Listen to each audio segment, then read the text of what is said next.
vamos regresando muchos de vacaciones, algunos tomaron algunos días, unos tuvimos la oportunidad de salir, y todo esto gracias a que estamos celebrando, ¿qué? Semana Santa, ok. Y muchas veces en Semana Santa pasa algo así como que en la Navidad, ¿no?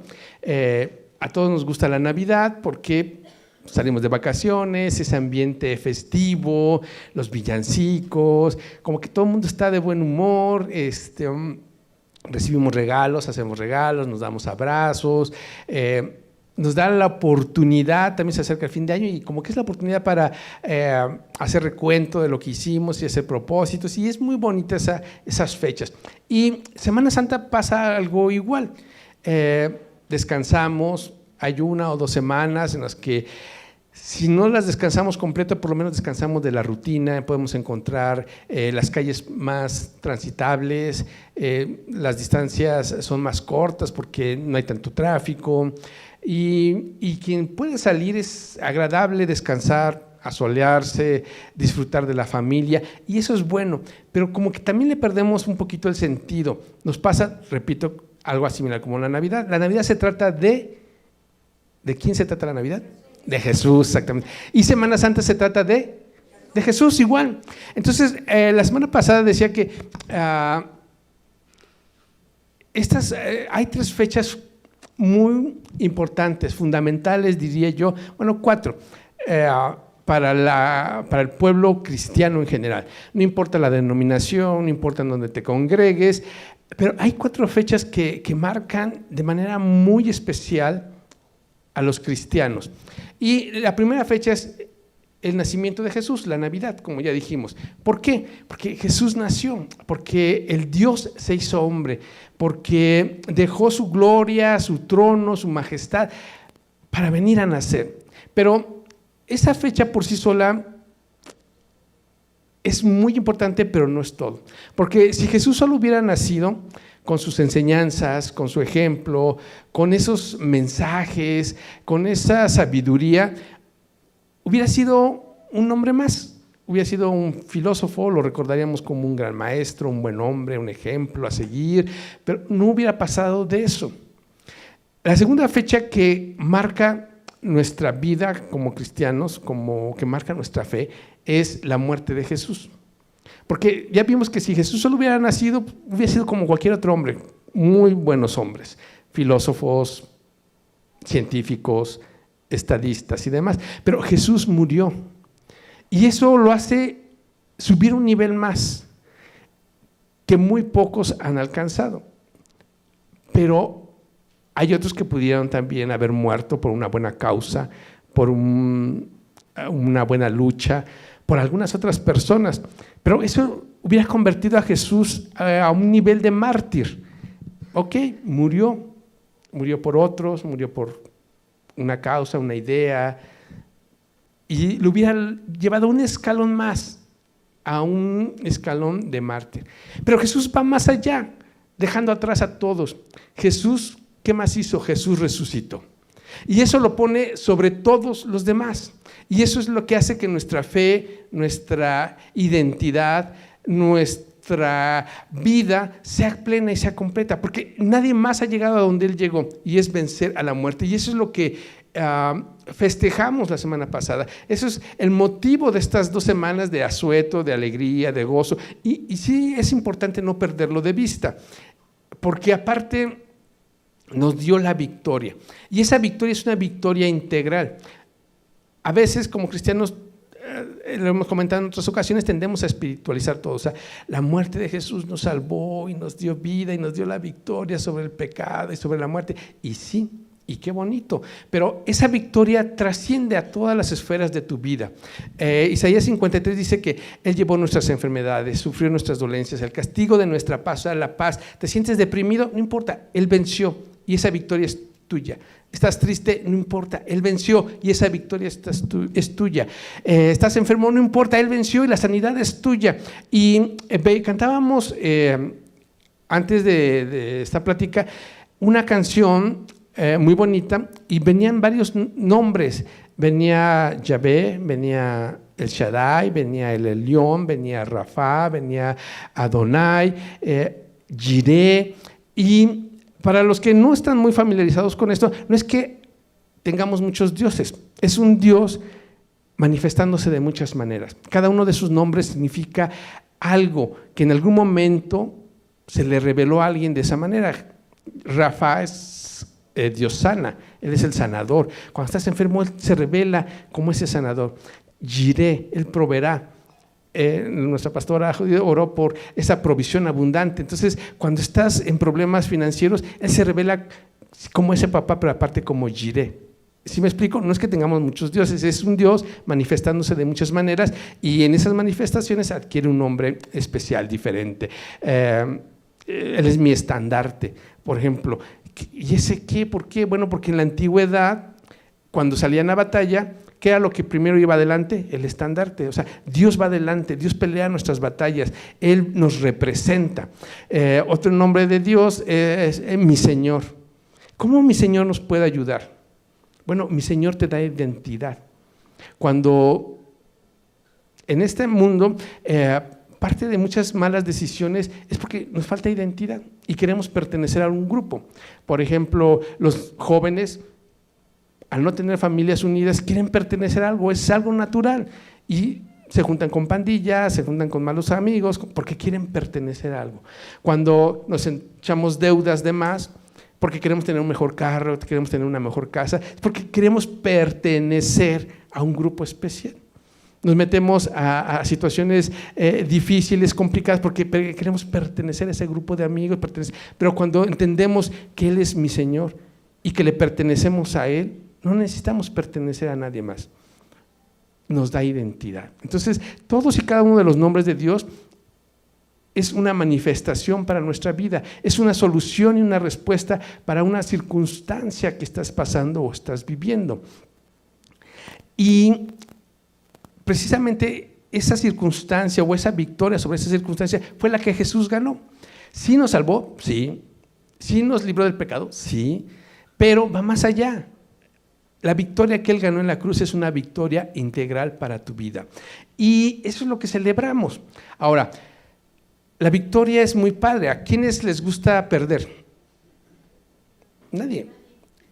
¿A quiénes nos gusta ganar? Ok, perfecto. Ahora, esa victoria es una palabra muy sencilla, muy cortita, pero que tiene un trasfondo y lleva implícito algo.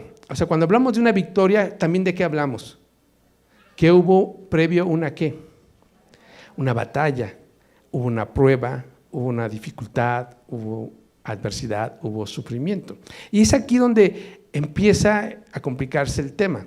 ¿Por qué? Porque como cristianos nos enfrentamos a la disyuntiva que muchos predican un evangelio color de rosa, un evangelio entre nubes, entre algodones de azúcar, suavecito, terso, rico, dulce. Perdón, no los quiero bajar de su nube, la verdad es que no. Y Dios fue muy claro, o sea, Él no es un vendedor que vende fantasías y vende sueños, no, Él es un Dios pragmático, es un Dios realista, pero no es un Dios sádico que nos quiere ver sufrir. Vamos a hacer un ejercicio. Todos estamos pasando por circunstancias diferentes. Cada mundo, dice el mundo, es una cabeza y cada cabeza es un conflicto. Pero piensa, eso dice el mundo, piensa en esa circunstancia. Piensa qué es eso que te está quitando el sueño. Piensa en tu mente, en tu corazón, qué es eso que hace que aprietes la quijada. ¿Cuántos les ha dolido la cabeza, un dolor aquí, de esas preocupaciones que no se dan cuenta y amanecen con dolor porque en la noche esa tensión les hace apretar sus dientes?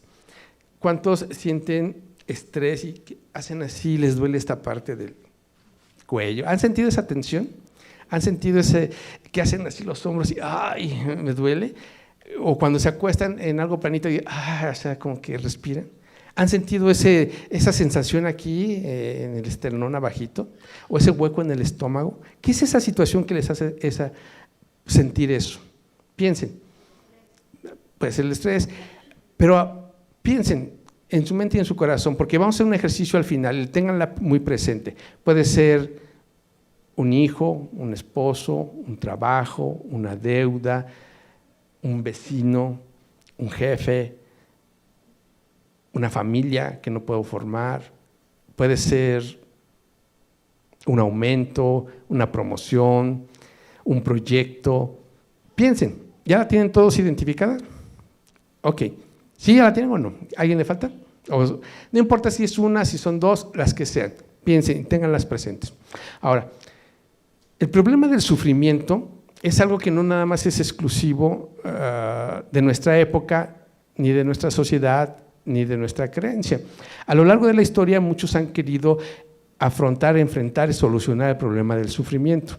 Y así es que tenemos muchas escuelas, corrientes filosóficas, los griegos, los filósofos griegos, los latinos, quisieron enfrentarlo e hicieron muchas propuestas. Pero ¿cuál es nuestra propuesta?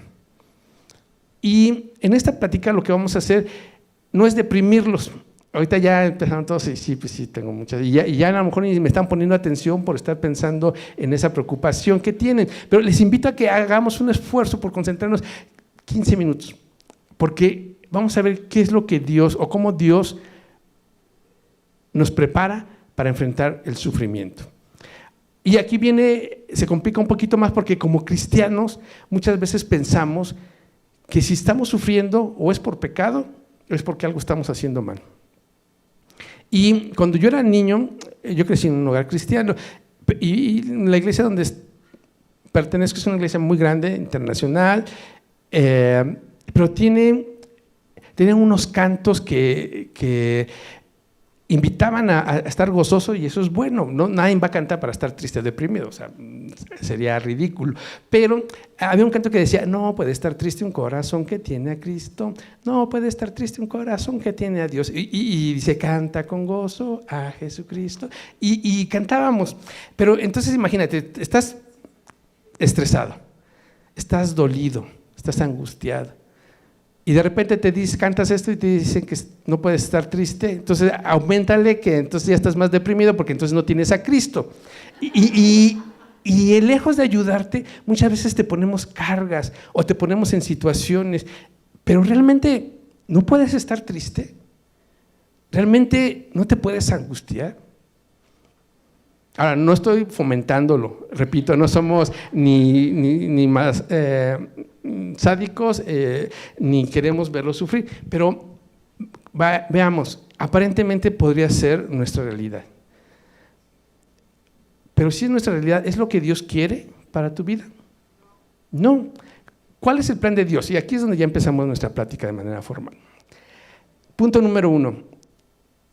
No estaba en el plan original de Dios eso que estás pasando. Eso que pensaste, ese pensamiento, ese check de situaciones, de problemas, de dificultades, de sufrimiento, no estaba en el plan de Dios. No está en el plan de Dios para tu vida. Es el número 1. Dios no quiere que pases por eso. Y tenemos que estar convencidos de esto. ¿Cuál fue el plan original de Dios para tu vida? El plan de Dios para la humanidad era un plan perfecto. Y para eso tendríamos que irnos a Génesis. Todo el mundo conoce Génesis. Empieza con Dios en el principio, creó Dios los cielos y la tierra estaba desordenada y vacía, y el Espíritu de Dios se movía sobre la faz de la tierra. Y empezó Dios a declarar cosas buenas. Y Dios creó esto, y cuando lo creó, ¿qué dijo? Vio Dios que era bueno. Y pasa el segundo día, y Dios crea otras cosas, y son igual de... Y viene el tercer día, y Dios hace cosas, y llega el cuarto, el quinto, y el sexto día, y Dios hace cosas... Fuerte, no tengan miedo, Dios hace cosas buenas. Sí, ese era el plan perfecto de Dios para la humanidad. Y llegamos a Génesis 1:31 y al final de toda la obra dice, entonces Dios miró todo lo que había hecho, y todo es todo. Y vio Dios que era muy bueno. No solo era bueno, era muy bueno. Y pasó la tarde y llegó la mañana y así se cumplió el sexto día. Ahora, si este es el plan de Dios para la humanidad y dentro de la humanidad nos contamos nosotros, ¿por qué tenemos el sufrimiento? Es la cuestión. Ahora, si nos enfrascamos en el por qué y el origen y demás, vamos a terminar frustrados y Dios no quiere que terminemos frustrados. Ahora, Dios nos muestra algo mejor que buscar el por qué, el para qué y todo eso. Dios nos lleva a un camino de victoria. Pero tenemos que estar convencidos de que no es el plan de Dios que estés pasando por esa situación en la que arrancamos nuestra plática, que estás pensando. ¿Qué hizo Dios cuando todo era bueno? Todos sabemos, llegó alguien, le dio envidia, no quiso que todo estuviera así y trastornó el asunto. Pero lo trastornó, él hizo su parte, pero lo hizo con el consentimiento del hombre y la mujer. Aquí me podrán decir, bueno, es que los engañó, sí, lo que sea, pero pusieron más atención en lo que él les dijo, el enemigo, que lo que Dios les había dicho. Ahora, no lo estoy acusando ni diciendo, no, ya mucho tenemos con esas preocupaciones que están cargando y lo están estresando. Pero esta plática no es para que entremos en depresión, sino para que sepamos que somos más que victoriosos. ¿Cómo? Pues Dios nos está dando el camino, la respuesta. Dice que después de que pasó esto, Dios ocupó esa circunstancia y esa situación en bien de la humanidad. Y dice que Dios, ¿cómo estaban Adán y Eva? ¿Cómo vivían antes de que todo se trastornara? Vivían en un mundo perfecto, vivían en un mundo bueno, muy bueno. Pero ¿se han puesto a pensar que es muy bueno? Muy bueno es muy bueno, o sea, era tan bueno que sí trabajaban porque cuidaban el huerto y de los animales, pero tenían hambre, satisfacían su necesidad, había alimento. No necesitaban preocuparse por poseer algo más. Sabían que había una provisión abundante. Era tan bueno que no necesitaban estar vestidos, estaban desnudos. No había vergüenza, no había dolor, no había de qué apenarse. El clima era tan bonito que no necesitaban ropa. ¿Se han puesto a pensar en eso? ¿Cómo era el clima que no cambiaba de empezar a 4 grados y llegar luego a 40 grados en el mismo día, o que lluvias y granizos? Y era tan bueno que no había esos cambios. Imagínense ese mundo. Era tan bueno que no me tenía que preocupar por el cáncer de piel al no tener ropa. Era tan bueno que no tendría que preocuparme por enfermarme de gripa, por estar sin protección, sin ropa adecuada. Era tan bueno que no tenía que preocuparme de nada. Pero eso se trastornó y cambió. ¿Y qué fue lo que Dios hizo? Lo primero que Dios hizo para quitar, una vez que el hombre y la mujer transgredieron, dice que el hombre y la mujer se escondieron porque estaban desnudos. ¿Y qué fue lo primero que Dios hizo? Los vistió con pieles de animales. ¿Se han puesto a pensar que alguien pagó por la culpa de ellos? ¿Qué fue el primer sacrificio que hubo? Dios sacrificó unos animales para quitar la vergüenza, el pecado, el dolor de esa primera pareja. Y desde entonces Dios está queriendo reconciliarlos, está queriendo quitar vergüenza, está queriendo quitar dolor, está queriendo quitar culpa, está queriendo quitar eso que te preocupa. Desde el primer momento Dios ha hecho sacrificios para quitar tu pena, tu dolor, tu cansancio, tu estrés, tu temor, tu inseguridad, tus faltas, tus carencias. Y a través de la Biblia vemos cómo Dios implementó muchas maneras de quitar eso y que culminó en la cruz. Ese fue el sacrificio perfecto. Ya no hay nada más que hacer. ¿Sí me explico? ¿Sí estamos? O sea, Dios desde el primer momento suplió a través de un sacrificio. Y llega el momento en que el sacrificio es perfecto y es Jesús. Y Él se dio a sí mismo. Y con eso nos dio la victoria. Pero fue una victoria completa e integral. Una victoria que ya no necesita nada más. Pero esa victoria no nada más es sobre el pecado.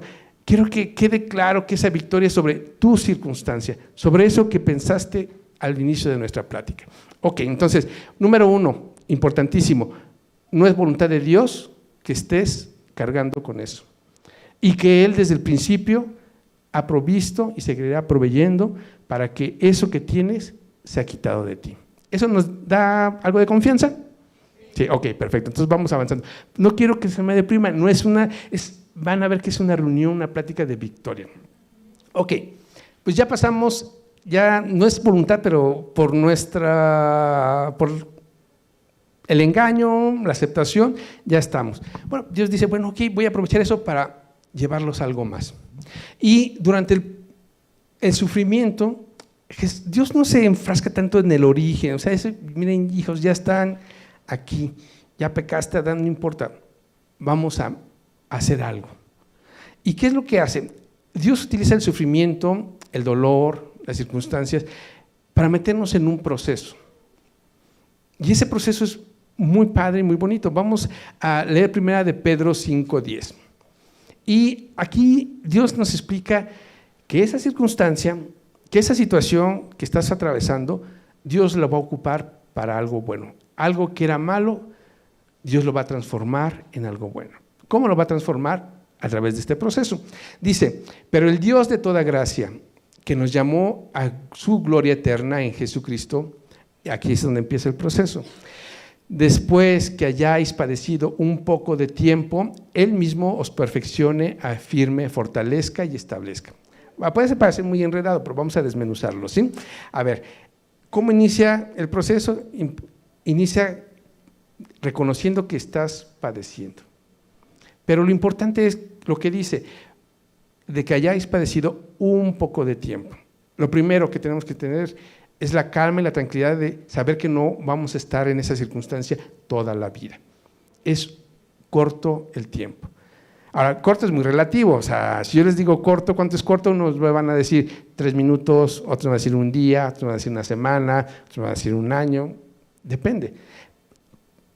¿Qué es corto? Es el tiempo necesario para que se cumpla el propósito y el proceso. Ahora vamos a ver cuál es el proceso. Entonces, lo primero que nos da esperanza es que no vamos a vivir siempre, no es el propósito de Dios.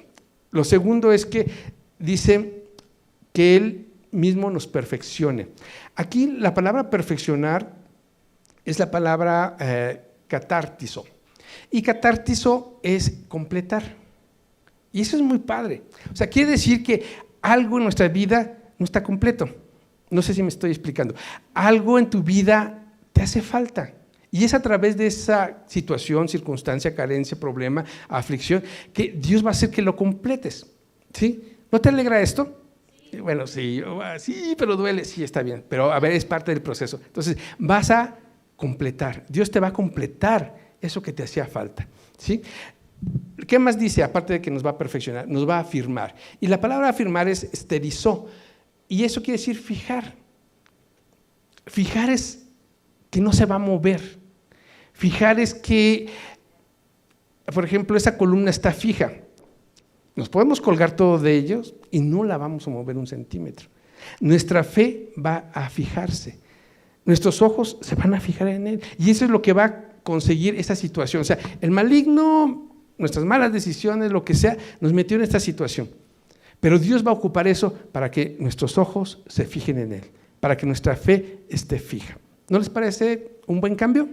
Ok, vamos a la siguiente palabra. Nos fortalezca. Esa está muy fácil. Esa es externó, y eso quiere decir hacer más fuerte. ¡Wow! Dios nos va a hacer más fuertes.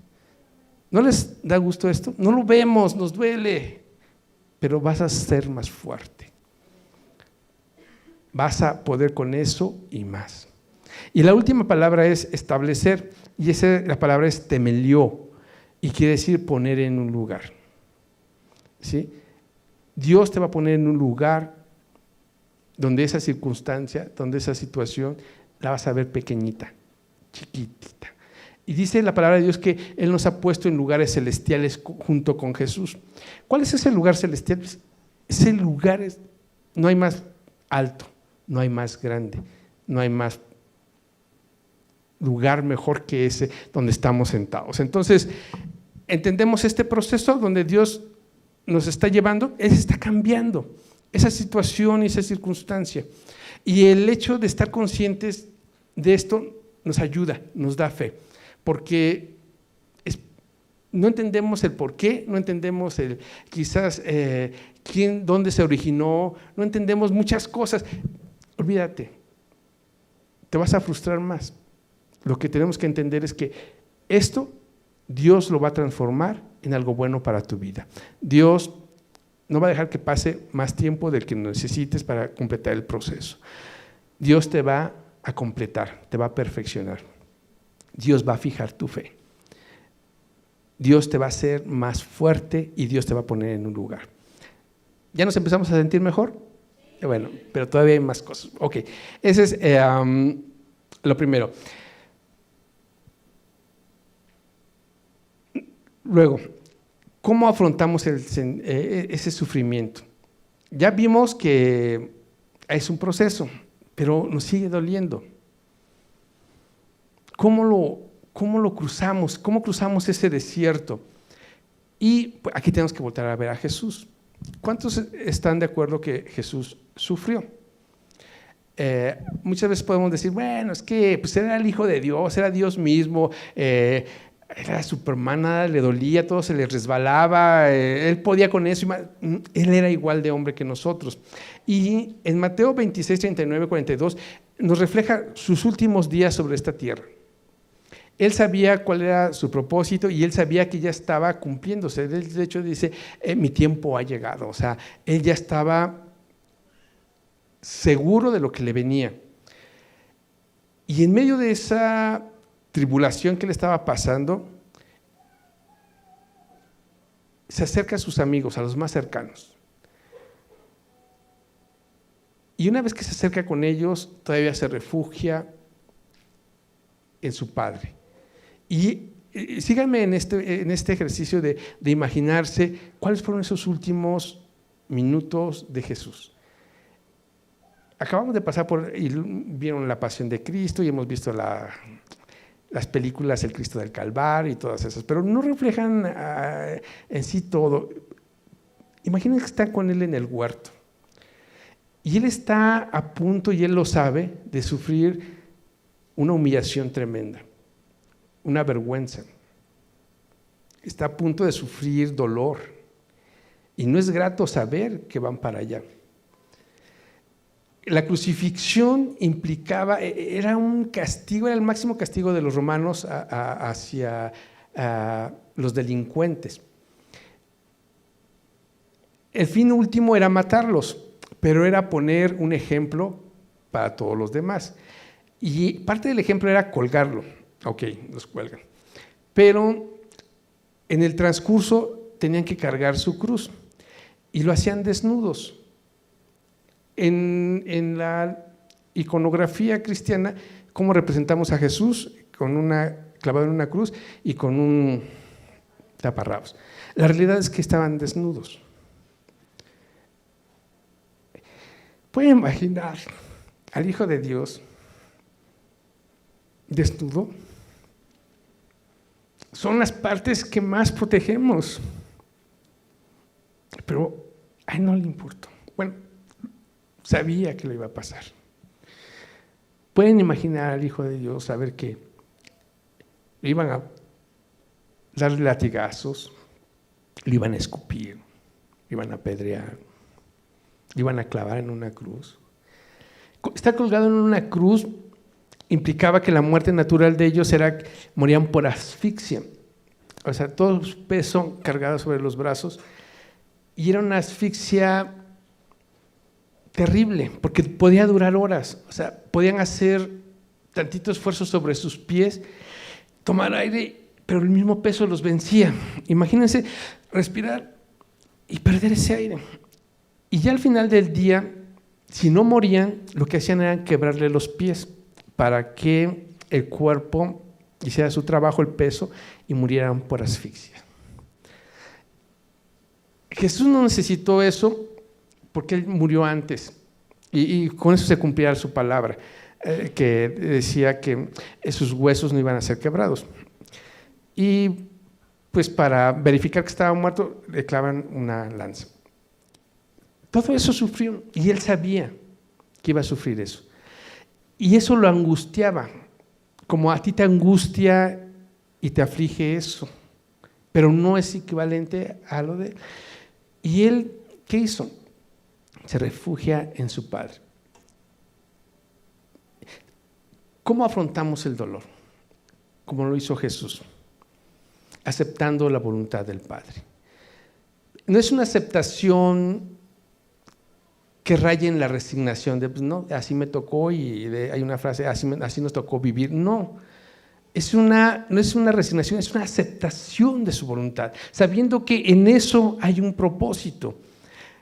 Dice Mateo 26:39, yendo un poco adelante, estaban en el huerto, se postró sobre su rostro y orando y diciendo: Padre mío, si es posible, pase de mí esta copa, no quiero sufrirlo, no quiero cargar con esto, no quiero que me duela, no quiero tener deudas, no quiero ver a mi esposo así, no quiero ver a mis hijos así, no quiero tener esta dependencia, no quiero esto, me duele, Padre, pero no sea como yo quiero, sino como tú quieres.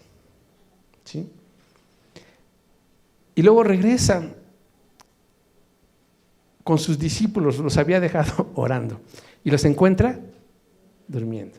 ¿Cuántas veces nos sentimos así de, híjole, yo tengo al niño atravesado y tú jajaja, jijiji, y yo con mi sufrimiento y tú en la fiesta? Nos sentimos así como que nadie nos entiende. Eso mismo sintió Jesús. Y los ve y lejos de hacer cualquier cosa, regresa con su papá.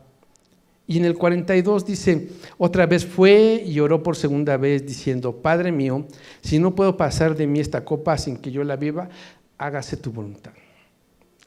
Ahora, ¿estaba resignado o estaba aceptando la voluntad del Padre? ¿Cuál era la voluntad del Padre? La voluntad del Padre era que Él sufriera. Eso lo vemos en Isaías 53. Era necesario que alguien pagara por ti y por mí, por tus cargas, por mis cargas, por tu sufrimiento, por mi sufrimiento, por todo lo que estamos pasando. Era necesario un pago. Y dice Isaías 53, verá el fruto de la aflicción de su alma y quedará satisfecho. Tú y yo somos el fruto de la aflicción de su alma. Él pasó eso no porque quisiera sufrir, sino porque quería ver satisfecha ese sufrimiento en un beneficio para ti y para mí. Entonces, el entender y el aceptar la voluntad del Señor, sabiendo que hay un propósito más grande a eso que estás pasando, te ayuda a pasar esas circunstancias. Entonces, ¿cómo pasamos por este desierto? Aceptando la voluntad de Dios, sabiendo que tiene un propósito mayor. ¿No lo entendemos? A veces. ¿Que nos duele? Sí. Pero hay un propósito mayor. ¿Sí? Dice Hebreos 4, y este me gusta mucho, porque, repito, muchas veces pensamos que Jesús era hombre y también sabemos que era Dios, y que en esa dualidad decimos, pues por eso pasó, pero Hebreos 4:15 dice, nuestro sumo sacerdote, o sea Jesús, comprende todas nuestras debilidades, porque enfrentó todas y cada una de las pruebas que enfrentamos nosotros. Y esto es importante, me gusta más esta versión de la Nueva Traducción Viviente, porque la Reina Valera dice que fue tentado en todo y sin pecado. Pero la palabra tentado tiene una implicación para nosotros en nuestro concepto de pecado, o sea, que fue expuesto a pecar, pero no lo hizo. Y eso es verdad. Pero esta palabra que cambia de fue llevado a prueba o fue probado en todo, tiene una implicación más amplia. No solo fue expuesto a pecar, fue expuesto a la enfermedad. ¿Cuántos dicen o piensan que la enfermedad es una prueba? Es una prueba. ¿Cuántos piensan que tener deudas y no poderlas pagar es una prueba? Es una prueba. ¿Cuántos piensan que tener una adicción es una prueba? Es una prueba. ¿Cuántos piensan que querer formar una familia, tener un hogar y no poderlo hacer es una prueba? Es una prueba.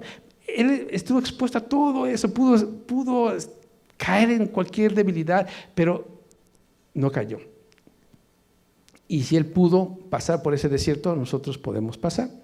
Entonces, número 1, para pasar esto es aceptar la voluntad de Dios. El número 2 es confiar en Dios, confiar en sus promesas. Dice 1 Corintios 10:13, no os ha sobrevenido ninguna prueba que no sea humana. O sea, eso que pensamos al principio, le puede pasar a otro. Ahora, no es consuelo, o sea, dicen consuelo de otro, consuelo de tantos. No es consuelo, yo lo sé, pero es algo que puedes soportar. ¿Y no se les hace interesante saber que Dios confía en nosotros? Que eso que estamos pasando, Él lo permite porque sabe que no es más grande, que podemos pasarlo confiados y tomados de su mano. Eso nos debe de llenar de confianza, de tranquilidad, de orgullo, saber que podemos pasarlo, porque Él no nos permitirá pasar una prueba mayor a nuestras fuerzas. Y sigue diciendo 1 Corintios 10:13, pero fiel es Dios, que no os dejará ser probados más de lo que podáis resistir, sino que dará también juntamente con la prueba la salida, para que podáis soportarla.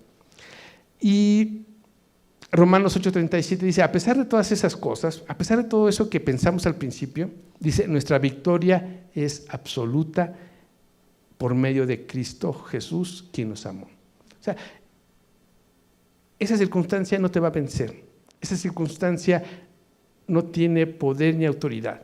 La victoria es tuya y la ganó Jesús en la cruz del Calvario.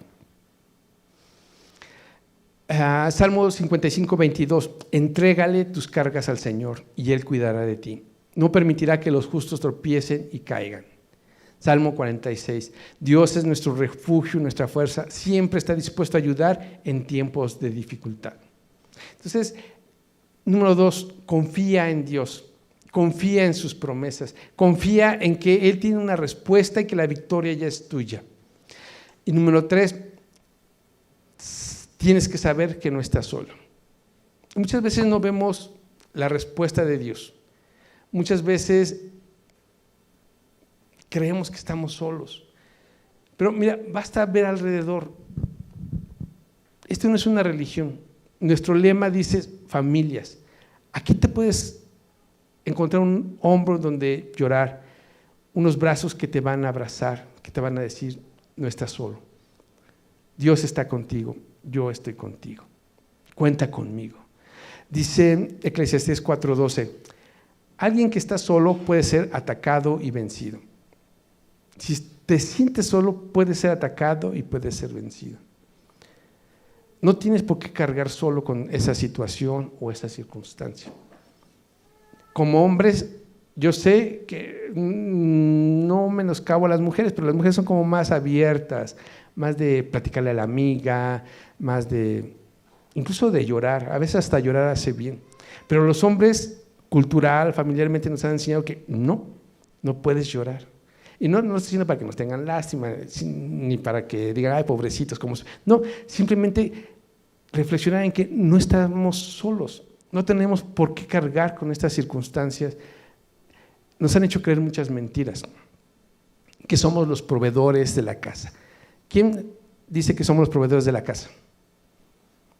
La verdad, nos han dicho eso y nos la hemos comprado ese boleto. No es cierto, el proveedor de nuestra casa es Dios. Que somos los protectores. ¿El protector quién es? Dios. Nosotros a lo mejor somos el medio, pero si no somos nosotros va a ser otro. Otra persona, otra situación. Dios es el proveedor, Dios es el protector. Y nosotros hemos comprado boletos que no son nuestros y cargado cargas que no son nuestras.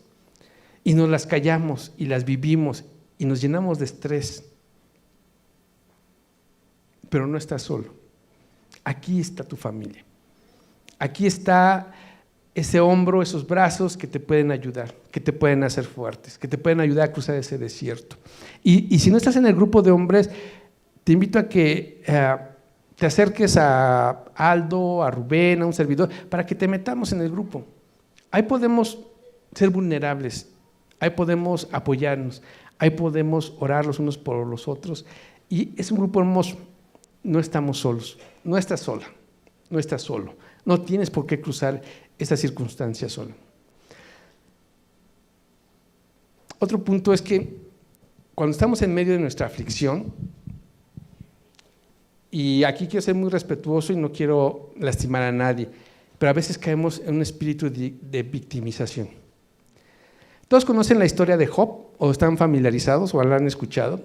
Job fue un hombre bueno, y que de repente en un día pierde a su familia, pierde sus bienes, cae en pobreza extrema, a los pocos días se enferma, un hombre que estaba acostumbrado a que le hicieran honores, de repente hasta los niños se burlan de él, lo escupen, y llegan por ahí 3 amigos, 4 amigos, y esos amigos bien intencionados, lejos de ayudarlo, lo hunden en una depresión tremenda, lo acusan, le dicen pecador, le dicen etcétera, etcétera. ¿Sí? Ya más o menos estamos en el mismo contexto. Ok. ¿Quién tenía que orar por quién? Los amigos tenían que orar por Job. Y Job, el libro de Job tiene 42 versículos. A lo largo de todos los versículos, todos los capítulos, perdón, tiene 42 capítulos. A lo largo de todos ellos hay un debate que muchas veces nos sumergimos nosotros de por qué. ¿Por qué estoy sufriendo? ¿Quién tuvo la culpa? Y tanto amigos como él están así en ese debate. Y al final llega la respuesta de Dios. Y la respuesta de Dios es sorprendente. Pero lo que quiero enfocarme es en Job 42:10. Muchas veces nuestra circunstancia, nuestra situación, nuestra presión, nuestro estrés, nos hace olvidarnos de todos los demás y sumirnos en una situación donde dejamos de ver los problemas de los demás. El que necesita la oración soy yo. El que se siente mal soy yo. El que está enfermo, y hasta tosemos. No sé por qué no salen los tosidos. ¿Cómo te sientes? Bien, gracias a Dios. No. El que tiene deuda soy yo. El que perdió todo soy yo. Entonces, ¿quién tenía que orar por quién? ¿Los amigos por Job o Job por sus amigos? Sus amigos estaban sanos, sus amigos no habían perdido a su familia, sus amigos tenían su patrimonio, sus amigos se sentían sabios. ¿Quién tenía que orar por quién? En una lógica, los amigos tenían que orar por Job. Pero escuchen lo que dice Job 42:10. Cuando Job oró por sus amigos, el Señor restauró su bienestar. Sus amigos tenían un problema, aparentemente tenían todo, pero sus amigos tenían un problema. No veían a Dios como tenían que verlo. Su enfoque estaba distorsionado. Y el que estaba sumido en esas circunstancias, Dios le dice: a ver, Job, espérate, ora por tus amigos, ora por ellos, no te metas en esa victimización, hay gente que te necesita. Oye, pero es que ¿cómo? Si yo soy el que necesito. No, salte de esa situación, ora por otros. Sé bendición para otros. Escápate de esos lazos que te hacen víctima. No eres víctima. Ora por otros y sé bendición por otros. ¿Y qué fue lo que pasó? Cuando rompió ese círculo de ay, pobre de mí, cómo sufro, mejor la muerte, me quiero morir, ¿para qué nací? Etcétera, etcétera. Leanla así literalmente. Y era normal. Pero se sumió tanto en eso que olvidó que podía ser bendición para otros. Olvidó que podía orar por otros. Siempre, que ore el pastor, que ore esto, y estamos para orar y estamos para servir y con mucho gusto, pero nosotros podemos hacerlo y podemos hacerlo por otros. Y a lo mejor humanamente pudieran estar en mejores circunstancias, pero necesitan a Dios. Hay una necesidad en sus vidas, algo les falta y tú puedes ser la respuesta, debes ser la respuesta. ¿Sí? Entonces, que esa circunstancia que pensamos no nos doblegue, no nos impida ser bendición para otros, no nos impida vivir en victoria. Nada ni nadie nos puede separar del amor de Dios. Él ya nos ha dado su victoria. Vamos a cerrar con Romanos 8. Me gustaría que lo pusieran del 35 al 37. Vamos a hacer algo. El ejercicio se cierra con esto. O sea, ya pensamos en esa circunstancia que nos quita el sueño, que nos da dolor de cuello, de espalda, de hombros, que no nos deja dormir, que nos pone irritables, nerviosos. ¿Sí? ¿Ya recuerdan de eso? Ok, ahora vamos a dejarla atrás. ¿Cómo lo vamos a hacer? Ya vimos que esa circunstancia, todo eso que dijimos, es un proceso que nos va a completar, que va a fijar nuestra fe, que nos va a acercar a Dios, que nos va a hacer fuertes, que nos va a hacer crecer. Y eso ya nos debe de dar paz, que no vas para siempre, que es temporal, que aceptando ese propósito divino, sabemos que tiene un propósito glorioso para nuestra vida, que no estamos solos, que tenemos que confiar en las promesas de Dios. Entonces, a veces nos sentimos como que Dios ya no nos ama. Lo peor que nos puede pasar es perder nuestra identidad. El estrés nos puede enfermar. Podemos somatizar muchos síntomas de dolores de la espalda, el sueño nos va a traer cansancio. Pero lo peor que te puede pasar es perder tu identidad. Creer que Dios ya no te ama. Creer que Dios está lejos de ti. En un estudio que tuvimos del mensaje de las 7 iglesias de Apocalipsis, veíamos que todas las iglesias tenían situaciones difíciles: persecución, pobreza, escasez, malos maestros, mentiras. Y en cada uno de los mensajes decíamos que hay un par de palabritas que pasan muy rápido en la lectura, y esas palabras son: yo conozco. Y Jesús tiene una estructura cada mensaje. Jesús se presenta como una figura que da ánimo, y hay algo bueno, hay algo malo, hay un premio y todo, pero hay unas palabritas que se nos pasan, que es yo conozco, y ese yo conozco nos debe de llenar de ánimo. Yo conozco. Jesús te dice: yo conozco tu situación. Jesús te dice: yo conozco tu circunstancia. Jesús te dice: yo conozco, no me eres ajeno, estoy aquí, estoy presente. Muchas veces no lo vemos, pero Él te conoce, Él sabe. Más aún, Él tiene la respuesta. No está mal sentirse así, lo malo está en quedarse en ese pensamiento. Dice Pablo, ya tenemos la cita en Romanos 8:35. ¿Acaso hay algo que pueda separarnos del amor de Cristo? Y nuestro ejercicio va a arrancar en esta pregunta: ¿será que Él ya no nos ama? ¿Cuántos se han preguntado eso? ¿Será que Él ya no me ama? Pablo se lo preguntó y hasta lo puso por escrito. ¿Será que ya no me ama? Si tengo problemas o aflicciones, si somos perseguidos o pasamos por hambre, o estamos en la miseria o en peligro o bajo amenaza de muerte. Y luego viene el 36, que es como un comentario que dice: como dicen las Escrituras, por tu causa nos matan cada día, nos tratan como ovejas en el matadero. Pero la respuesta está en el 37. Pablo contesta y nosotros tenemos que contestarnos: claro que no. A pesar de todas estas cosas, nuestra victoria es absoluta por medio de Cristo que nos amó.